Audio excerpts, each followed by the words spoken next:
The Digital Photography Cafe show is brought to you by Focus Pyramid, the autofocus lens calibration tool for your camera. Welcome to the Digital Photography Cafe show. Join host Trevor Current and Joseph Cristina as they serve up the hottest photography news and commentary.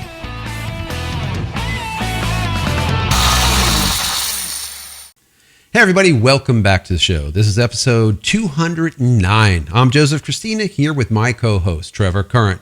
Our last show was part one of our WPPI 2016 event coverage. If you haven't watched our last show, I encourage you to do so. You can find it at digitalphotographycafe.com and our YouTube channel, youtube.com/dphotocafe. Listen with the popular Stitcher, TuneIn, and Xbox Music apps, or subscribe through iTunes or RSS.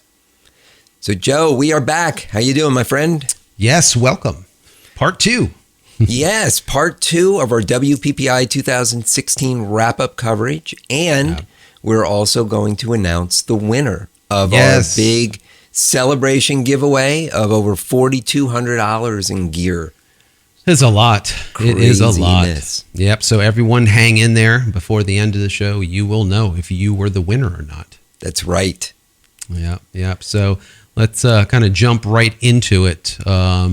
So we started out today with Blackmagic design, and I really, really like Blackmagic products. I mean, they're just pro products for video. They have a lot of other things, but it's just the stuff that they create is absolutely unbelievable. And what they're showing, or what they're kind of pushing is their video assist over at WPPI this year. And this unit is just second to none. It's just basically it's equivalent to an HD recorder, but it also gives you a 5-inch monitor at the same time. And I know, guys, if you've shot weddings, let's say, if you've done some hybrid stuff where you're doing photography and videography, when you're shooting your DSLR and you have that little tiny, 2-3 inch window, what you're trying to see what's in focus, what's not, having a big 5-inch monitor on the side is beautiful. It works out so much better. Those 2 inches are just huge, right? Yeah, it really does make all the difference in the world. I mean, just for my purpose alone, with my vision, I have a hard time with the small screens. And, I would have to wear my reading glasses in order to be able to see that screen. And then that screws up distance, like if I'm looking beyond the camera at the subject. So having that bigger screen is a little bit nicer. I can kind of go with more of the distant glasses on instead of the reading glasses and actually be able to see the screen. And it is touch screen too. So that gives you the ability to control your camera. You can do your record, your pause, and many of your other camera controls. So you dial in your focus and everything as well. Yeah, zebraing. Nice. You can see what is in focus, where you're getting, where you have, let's say, blown highlights, or where you're plugged in your blacks, let's say, or something like that. Yep. It also will do on-the-fly conversion to ProRes, to 10-bit 422 ProRes, which is just phenomenal because you just dump that straight into Final Cut, let's say, and just start editing, and that's it. So that works out. Yeah, which is a big thing. I mean, some of the more consumer level cameras, are recording in the special Kodak, AVC HD or something like that, which means you need to import first prior to being able to edit. Whereas with this, you could basically copy the file in. Yeah, just dump it right in, start editing right away. Right. And I like the fact that you can run off of AC power or battery power. So you can be remote, you can be portable, or if you're doing studio work, you can plug it in and not have to worry about the thing dying out on you. Yeah, absolutely. It's good stuff. Then we have our friends over there at Collages. I know you were at their booth. What was it, last year? Right? Last year, yeah. For those of you that don't know, Collages is let's say a sister company to H&H Color Lab. H&H Color Lab has really great high-end professional printed products. Really, really great stuff. But what they were missing was that digital component. They always had online file transfers and stuff like that for your printed work, but they didn't have galleries. They didn't have any type of external way to sell to the end consumer. So they invested in Collages, which was an existing company They brought it into the fold, and over the last several years, they've really been revamping the company, revamping the software, revamping the capabilities that they have right now, which is really, really good. And their galleries are just amazing now. Yeah, just think of it, guys, as your proofing station for your clients, let's say. Right. So you do your shoot, now you upload all of it into the cloud over to Collages as that quote-unquote proofing station. And now your clients could go over there and make selections. They could purchase products. They could basically do everything right there online, and you don't have to have them sitting beside you for it. They can do it anywhere in the world. They can do it at in the leisure of their at their leisure on the couch, let's say, and make those selections.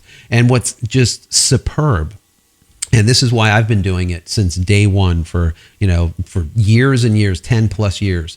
What happens is these images stay there forever, right? And a year later, this person could go and take a look at these images and say, oh, you know what? This is the perfect image for me to use for, let's say, this party or this birthday, or maybe I'm let's say a model, and it's like, I want that picture for this specific shoot that's coming on. I need this. This would be a great headshot that I can use. Right. So they can go later on and make these purchases. They can purchase a headshot, an 8x10. They could purchase a mug if they wanted to. So it's these sales that happen after the fact. Or just do digital downloads. I mean, you can also do digital downloads with their system and actually do a pay for download. Right. So that's really good. Yeah, I mean, that gives you kind of the best of both worlds. I mean, if you are kind of one of those, guys that shoots and gives digital files because you don't really want to mess with the products and stuff, which is fine. I mean, if that's your business model. But for those who want to be able to offer the products, you have that ability as well. Mm-hmm. And one of the new things that they just kind of revamped is the galleries portion with what's called the Collages covers. And what this does is it gives you the ability to customize the user experience. So for your client coming to their gallery, it gives you the ability to, let's say, theme the gallery, let's say maybe after their wedding, incorporate a color scheme or a font that might tie in with that wedding. Or it gives you the ability to customize it to your brand, put your logo in there, put your color scheme in your fonts. So it gives you that flexibility, and the clients have a beautiful interface to scroll through their pictures, to make their selects, to order the products through the e-commerce system that's built into it, which is great. Their e-commerce system gives you the ability to not only sell the printed products that they offer, but your own products. So if you want to self-fulfill, let's say you've got a company that you work with that does amazing canvases, and you just want to use their canvas as opposed to what's offered here. You could do a self-fulfill on that. You can take the order, it'll process the payment, and you can fulfill that yourself. Right. Let's say you want to order offer some kind of a tchotchke that nobody else offers. Maybe you make it yourself. You can actually create your own custom product on there as well. So it's really, really flexible from that standpoint. Yeah, absolutely. Absolutely. It's a good thing to do with your photos after you're done capturing them. Right. You put them someplace where people can go and get to them easily. That's the whole point of this, is you want people to be able to look at those photos quickly, easily, any time of day from anywhere in the world and make those purchases. So you have that secondary sale, tertiary sale, and you're constantly having a possibility of selling a product. Right, so, that's right. And you know what? We talk about automating your workflow all the time. And, on the previous show, we talked about 17 Hats and how they have a lot of automation tools for the business side. Well, Collages had some automation built in as well. So let's say, you have a bride and groom that gets married in June. Well, prior to a year later, you can have those galleries relaunch and contact them again automatically to show them, happy anniversary, remember these photos, and absolutely. That's that sale after the fact. Absolutely. The other thing they kind of included with this was their digital brag books. They've been working on this for a while. I've kind of been privy to some back end on this to see the development of it. But what's really cool, their digital brag books, it gives you your own iOS app that basically can live on your customer's device. They can go in, actually download the app, get it on their device, and have access to their galleries, at the touch of their finger. And they can make their selects and order and everything just the same. So really, really good stuff. Loving what they're doing over there. Big, big improvements. Yes. Very, very, very good. So moving on, Corel. We love the guys over at Corel. Corel's just an awesome product, product line. They've been around for a very long time. I've been using their products since, God, I don't even know, like the early 2000s or something. I don't know. It's been a long time. Corel Draw was my first program. Yeah, Corel Draw. My God. When was that? When did that come out? I don't know. I mean, I graduated in 1990. It was probably 92. Yeah, maybe 93, 90, something like that. So I remember Corel Draw. So yeah, they've been around forever, guys. And they just always do it right. They have a lot of good products, especially like Painter, and there's a lot of stuff. What they're highlighting this year is the Aftershock Pro 2, as well as Particle Shop, and of course their video software, which is Pinnacle Studios 19 Ultimate Edition.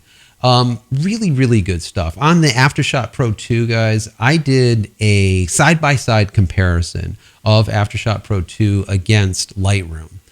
This was about 6 months ago or so. It was a little while back, and it really fared well. I took a model that I did a shoot with, and I did everything on both packages side by side simultaneously, and then I showed the results, and the results were basically identical.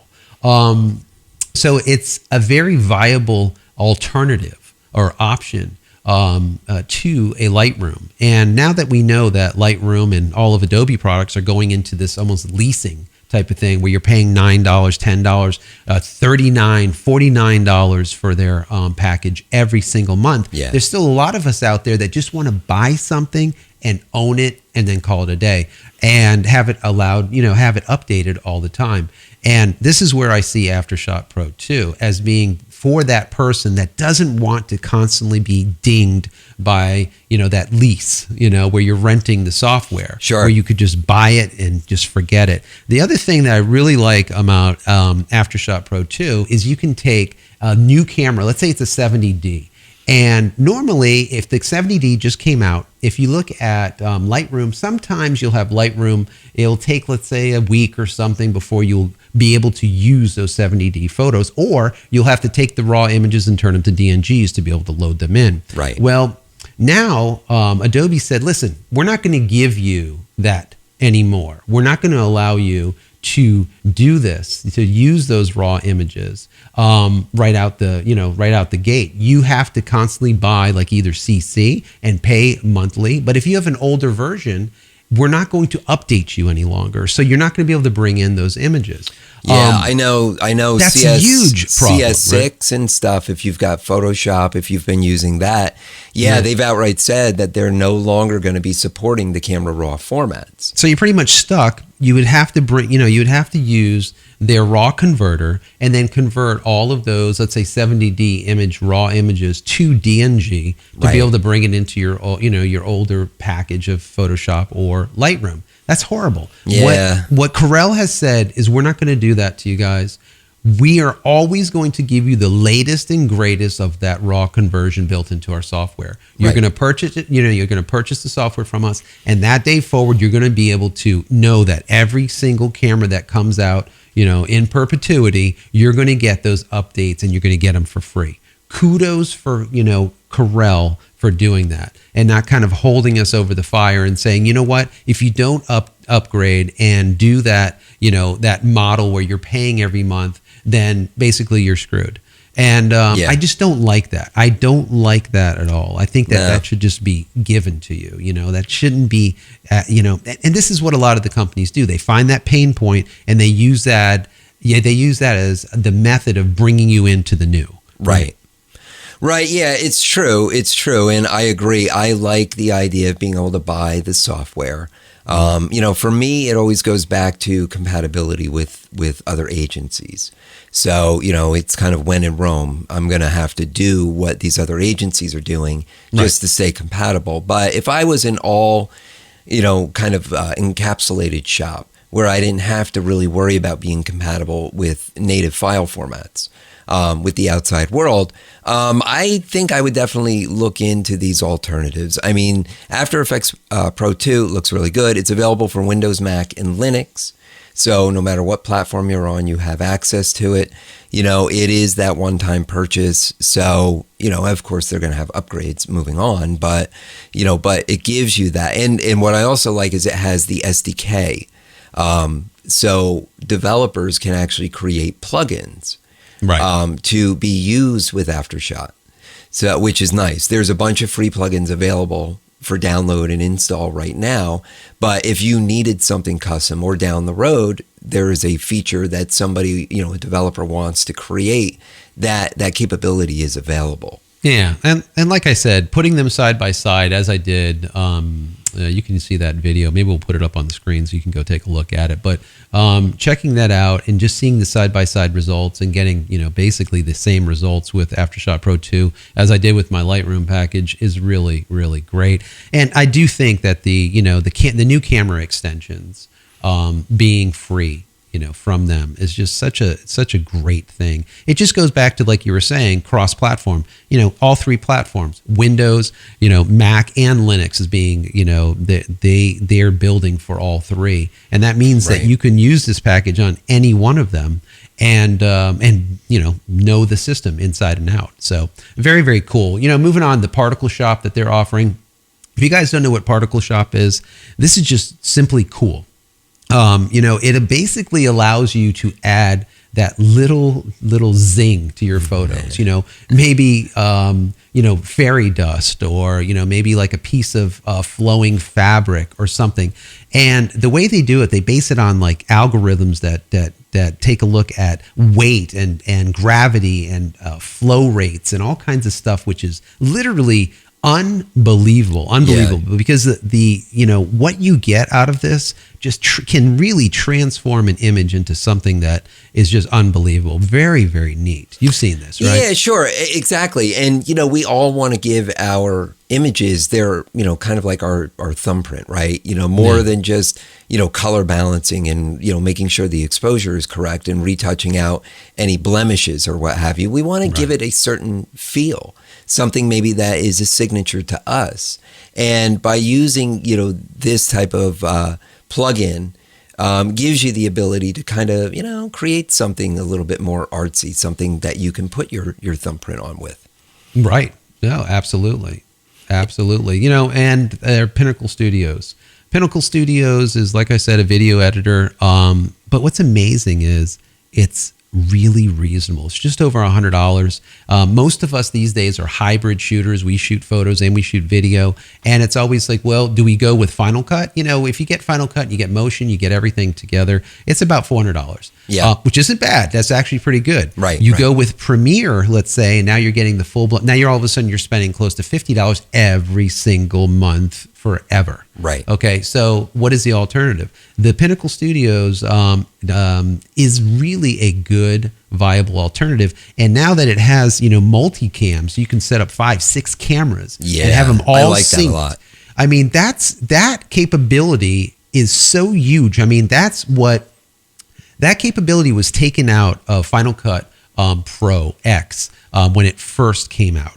And that's why a lot of the pros went from Final Cut Pro X back to Premiere or Avid or something like that, because they took out multicam. Now they put it back. Okay, we can do multicam again, but that is such a big thing when you're a pro, or let's say even a wedding photographer, and you have like 2 GoPros and you got your 70D and you got a 7D over here and a 5D over there or whatever, and you have 4 or 5 cameras going on. It's great to be able to lay track down, have everything synced, and then say, okay, I want to cut from here, I want to cut to there, foot to here, and then a close up, and then a wide, and then a stage left, a stage right, whatever. That's just good stuff. Yeah, that's really good. And from all different types of cameras too, whether they're DSLRs or camcorders or iPhones or GoPros or whatever, it really doesn't matter. You can actually just merge all that video together, which is awesome. Right. Absolutely. You know, and what's really cool too is Joe was nice enough during our WPPI promotion and giveaway to offer out his products. You know, we have them on the show all the time and stuff, but, you know, we wanted to, you know, extend the WPPI celebration to you guys. And Joe is offering a discount code at checkout where you can get 30% off any of his products. And that code is WPPI 30. I was able to see it that time. Yeah, that's right. WPPI 30. Yeah, 30% off. So it's going to be for the Focus Pyramid as well as the 3-in-1 photo reference tool and the PRT Mini. A lot of people just have picked up, tens of thousands of photographers, videographers even, have picked up the Focus Pyramid autofocus lens calibration tool over the years for doing autofocus lens calibration. If you guys don't know what autofocus lens calibration is, just think about when you take let's say you're doing a shoot of a model and you're trying to get their eyes perfectly in focus, and you look in the camera and you got it perfectly dead on onto their, let's say, eyelashes. You hear the beep, you see the little green square, you know that that's exactly where it locked on. Then you think you got the shot. Then later on in post, you go take a look and you're like, wow, why is her eye so soft, but the tip of her nose is so sharp? I can see the hairs on the tip of her nose. You know, and basically the image is ruined, and it's not your fault. You know, this is what happens when you marry, you know, a lens body and a lens together. What ends up happening is you get a variance where they come together, and that variance is what causes this, you know, either back focusing or front focusing to happen. So this is what needs to be fixed, and the camera manufacturers, they've all put autofocus lens calibration now into their cameras. So we can do in our custom settings, we can set this. So by using the focus pyramid, you can say, okay, my 70 to 200, I need, let's say, -7 to be able to get that autofocus spot just right. But then with the, let's say, a quick 50, I need +4 to get it exactly right. So what happens is once you set it up, every time you snap on a new lens, the body communicates to the lens, says, hey, hold on, wait a second, this is a quick 50. Let's go ahead and do +4. And that's it. You never have to do it again. And it's just an amazing thing to just be able to take that photo and just know that it's right every time. When you hear the beep, what you focused on is exactly what will be in focus, and not something behind it and not something in front of it. So, you know, that's one of the items. And of course, there, you know, the rest of the things you can see over at jcristina.com. But I always, you know, my thing always, Trevor, is trying to find those pain points and fix the pain point. What exactly is it that I need? Sure. You know, so all of the tools that I create, I literally use all the time in the studio. I'm not just creating them to sell them. It's something that I use all the time. Right. Yeah, no, it's really good stuff. I mean, I've used them myself, and you know, I definitely see the value in what you're offering, and definitely for a good price. Yeah, as compared to some other competitors, right? Yeah, yeah, absolutely. Where you're paying, you know, triple or quadruple. So that's right. Moving on, Drobo. They were at booth 1557 this year. Drobo. These are your friends over there. I know you're the Drobo guy, and they came out with what they were kind of pushing was this 8-bay iSCSI just beast. You know, it does up to, I think, what is it, like 64 terabyte, I think, volume. It's just an amazing machine, right? I know, it is. It's sick. It's the Drobo B810i is the model number. And this is their hot new thing. It uses the Beyond RAID technology as their other machines do, which is really, really cool. 64 terabyte. I mean, that's just crazy. That's massive. I mean, it's great for the video guys, right? That you've got a lot of video that you need to store, that you need to keep, you know, live, that you can have access to, as opposed to moving it into an archive format, you know, somewhere, an external removable drive or whatever. Really, really nice. What I really do like is it supports simultaneous use of hard drives or SSDs. So solid state drives. Yeah, so it doesn't matter. It doesn't care what the media is, an SSD or a hard drive. It doesn't matter. Obviously, with these, you need to have SCSI drives, which are extremely fast, but it can care less. You know, this is basically a RAID system, but it's their own proprietary RAID. I really don't like proprietary RAIDs, but this is the only company I would have to say I'm okay with. They really do a good job. What that means, guys, is you have one drive that goes bad in this bay, you know, if let's say 8, it automatically tells you, listen, this drive is bad, you need to replace it. And in the interim, we're going to go ahead and make sure everything is still good for you. When you go and stick the new drive in, it will slowly copy everything back. So this way you're never down. You're always up. You always have your data available to you. And you have, there's a very small chance of losing everything, because there's literally multiple drives with the exact same thing on it at any given time, striped over many drives. Right. So it's really, really a good system. Really good system. It is. I mean, that Beyond RAID technology they have is really good. I mean, I have 2 of the 4-bay Drobos here in my office. I use one as my primary storage, and I use the other one as basically a time machine backup of that one. Right. So not only do you get the redundancy built into the one, but then backing everything up to the other, you get your backup file with redundancy on that. That's fantastic. I'm a big proponent of the backups in-house. Again, you do need to incorporate some type of offsite backup. Right. And whether that means, using Time Machine to back your Drobo up to a drive you take home with you at night or something like that, or you're using something online storage, Amazon S3 or, Backblaze or something like one of those services. But for your fast, reliable, in-house storage, I'm definitely a big fan of the Drobos. Yeah, I know you like them. Absolutely. So moving on over to booth 429. Hahnemühle is a paper company. They've been around since like the 1500s, guys, which is crazy to say. But they're a German-based company, and they just make amazing, incredible fine art paper. And for all of my fine art work, I use, this type of paper. When you sell something, if I sell one of my images for, $700-800, some $2,500, big 60 by 40s, when I do, people want to see that. They want to see the paper.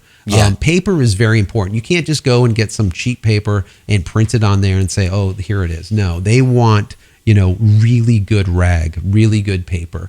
And this company gets paper and gets it right? Well, they're kind of considered the world leader in this field of these fine art papers. I mean, they invented the digital artist papers like 15 years ago.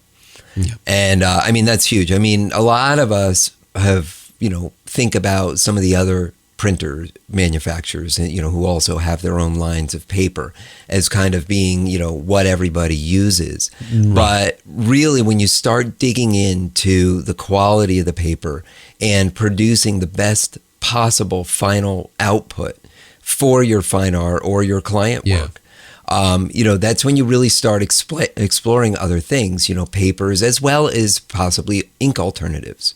Which are not supported with many printers, but it is something that people are doing. They're using different inks to give them kind of the best results. So, but they, these guys have really great, they've got more than 20 different papers in their product line. And, they just something new at WPPI was their photo cards. They're in A5 format, and they have rounded corners and stuff. So for beautiful doing your photo cards and stuff, really nice. And they come packed in a tin, like this metal tin, which is just, I mean, it's beautiful. First off, it's great for shipping, and it's great for storage as well. It's for air. It's because they're airtight. Basically, that's why they're in that metal tin. You don't have any kind of worry about UV or just air in general or moisture getting in there. That's the quality of this stuff. It's just unbelievable. So that 20 different types of paper. Like I told you, my grandfather worked in a paper mill. He ran the place in Germany for many, many years, and he ended up passing away from all the pulp that was in the air from. But these people are artisans. Down to a paper manufacturer. You're like, oh, they just make paper. No. That's not how it works. I mean, this is like down. You got chemists there. I mean, it's down to every single little ingredient that goes into these papers, and they're all perfect. It's like QC on the next level. Quality control is unbelievable. It's not like U.S. quality control, and that's why when you say, "Oh, I'm a shooter and I use all Zeiss glass," well, someone understands that as being, oh, well, you're not using Canon or Nikon, using Zeiss. Well, why is that? Well, Zeiss glass is Zeiss glass. It's German optics, ground glass that's like second to none. You're not going to get, little fade outs, like you're not going to get pinch. You're not going to get like blur on edges. You're not going to get like issues. You get just a perfect piece of glass. And it's the same thing with this German paper. Yeah, you pay for, you get what you pay for. Absolutely. If you want the best, you're going to pay. That's really what it is. But yeah, they also introduced their fine art panoramic paper format. Yeah, the long sheets. Yeah. These are really nice. They come in either a matte or a high gloss, and they just have like such a nice feel to them. It really gives you the feeling of quality, and perfect for landscapes, of course. Just looking at the samples and stuff were just amazing. Yeah, if you need to get samples of this type of paper and just feel it, and then you don't need to say anything else. Just feel it. Yeah, just feel it. Yeah, just feel exactly. the paper. Exactly. So it's time for the winner. It's time to select that winner. What do you think? Yeah, it is our WPPI 2016 celebration giveaway winner. This was huge. This giveaway blew up on the internet. Yeah. We had so many interactions, so many entries. We trended number one for WPPI 2016 for many days. That's over WPPI, the show itself. That's how much we were doing, sometimes 3 and 4 times the amount of interactions through Twitter. We were trending number one. It was just...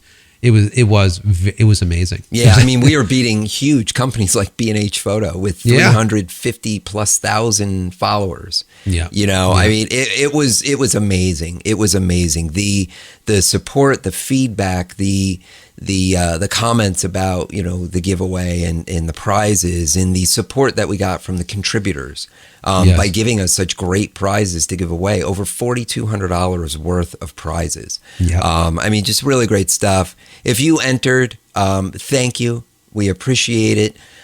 We appreciate your support of the show. And if you didn't win, if you're not the person who we're going to announce right now, better luck next time. But be sure to take advantage of of Joe's presets that you can get for free, and the On1 software that you can get for free. Yeah, it's $120 worth of free stuff, just basically for entering.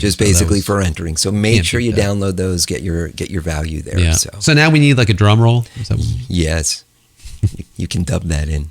That's right. Drop that in. So Jessica King is the winner. Jessica King at Bella Valentina Photography, right? Yes. She's in Ohio, and we want to congratulate Jessica. You get all the swag. Get everything. You get all the swag. That's right. We've got your information, and we are going to be contacting all the contributors, and they will be sending all of this stuff directly to you. So keep an eye out for UPS and FedEx. UPS, DHL, FedEx, and everything USPS. And your email. For email, codes exactly, for codes and stuff. That's right. So yes, thank you again to everybody for your support. This was a lot of fun, and keep an eye out. Yeah, we're going to be doing it again very shortly, guys. Very, very shortly. That's right. Too long. That's right. We've got some good stuff coming up. Yeah, absolutely. And this, once again, thank you to the contributors for all of the great prizes, and special thanks to all of the viewers, all the people that have been following us for the last 5 years that we've been doing this show. We ask them to do something and they just simply do it. They're just unbelievably awesome. We say, please tweet this out. They do it. Register, to win. They do it. Obviously, they're going to get something out of it. But so many of these people, they just help us out, and they support the show, and we just thank you. Yeah, absolutely. All right, man. I think we are done for this week. So if people want to connect with you outside of the show, what's the best way for them to reach you? Yeah, the best way you guys can find me is on Twitter, and that's at Joseph Cristina, and that's Cristina without an H. Yes, and you can connect with me on Twitter. It's at Trevor Current. So, all right, everyone, we are out of here for yet another week. You can get all the show notes from this episode by visiting digitalphotographycafe.com. And don't forget to subscribe to our YouTube channel at youtube.com/DPhotoCafe. And we'll see you next week. You've been watching the Digital Photography Cafe Show with Trevor Curran and Joseph Cristina. Subscribe to our YouTube channel with any compatible device by visiting youtube.com/dphotocafe. Be sure to subscribe to our audio feed through iTunes, Stitcher, TuneIn, and Xbox Music apps or through RSS. Visit digitalphotographycafe.com for show notes and to connect with your hosts.